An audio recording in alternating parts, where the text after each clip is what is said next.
ধূমপান বা অ্যালকোহল পান করলে কি নামাজ হবে কিনা, বা আমরা অনেকের কাছে শুনেছি যে 40 দিন যাবত নামাজ হবে না, এটা কতটুকু সত্য, আর এটার ব্যাখ্যাও জানতে চাচ্ছিলাম। দেখুন, একটি হাদিস রয়েছে, নবী সাল্লাল্লাহু আলাইহি সাল্লাম বলেছেন, কেউ যদি নেশা গ্রহণ করে, নেশা জাতীয় কোনো দ্রব্য গ্রহণ করে এবং সে যদি নেশাগ্রস্ত হয়, 40 দিন যাবত তার ইবাদত কবুল হবে না, নামাজ কবুল হবে না। তো এই হাদিসে নেশাগ্রস্ত হওয়ার কথা বলা হয়েছে। ধূমপান করা গুনাহ, এটা জায়েজ নাই, এই বিষয়ে তেমন কোনো মতপার্থক্য আলেমদের মধ্যে নাই। আপনারা জানেন আমাদের দেশে কয়েকটা রোগের কারণে মানুষের মৃত্যুর হার, স্বাভাবিক মৃত্যুর হার কমে ভয়াবহভাবে মৃত্যুর হার বেড়ে চলেছে। এর মধ্যে অন্যতম হলো ক্যান্সার।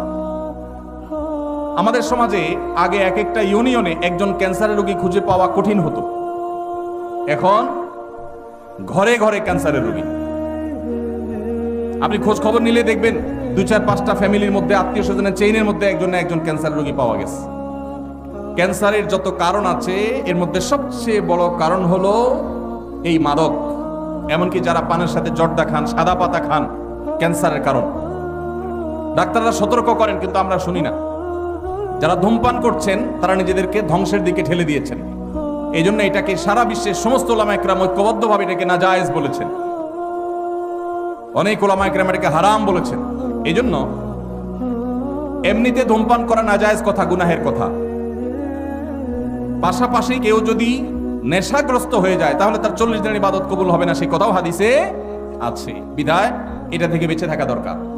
আমাদের যে সমস্ত ভাইয়েরা ধূমপানের বদভ্যাসে এখনো আছেন, অনেকেই আছে, এই মাহফিলে হয়তো থেকে থাকতে পারেন, তাদের সংশোধনের জন্য সবচেয়ে বড় সুযোগটা সামনে আসছে রমজান মাস। রমজান মাসে মানুষ 12 থেকে 14-16 ঘন্টা এমনি রোজা রাখে, আবার ঘুমে থাকে রাতে প্রায় 6 ঘন্টা, তাহলে 14 আর 6 20 ঘন্টা। তারাবির নামাজ এবং অন্যান্য ইফতার সাহারি এগুলো মিলে যদি আরো 1 ঘন্টাও ধরেন তাহলে 21 ঘন্টা। আর বাকি থাকে কয় ঘন্টা দিনের? মাত্র 3 ঘন্টা যদি কষ্ট করে জিম খিসে কেউ নিজেকে নিয়ন্ত্রণ করতে পারে তাহলে 30 দিন তার ধূমপান ত্যাগ করার অভ্যাস গড়ে উঠবে ইনশাআল্লাহ। অনেক ভাই আছেন ধূমপান ত্যাগ করতে চান, কিভাবে করবেন তিনি জানেন না। রমজান মাস হলো তার সবচাইতে বড় সুবর্ণ সুযোগ, চাইলেই এই বদভ্যাস ত্যাগ করা যায়। আল্লাহ আমাদেরকে তৌফিক দান করুন।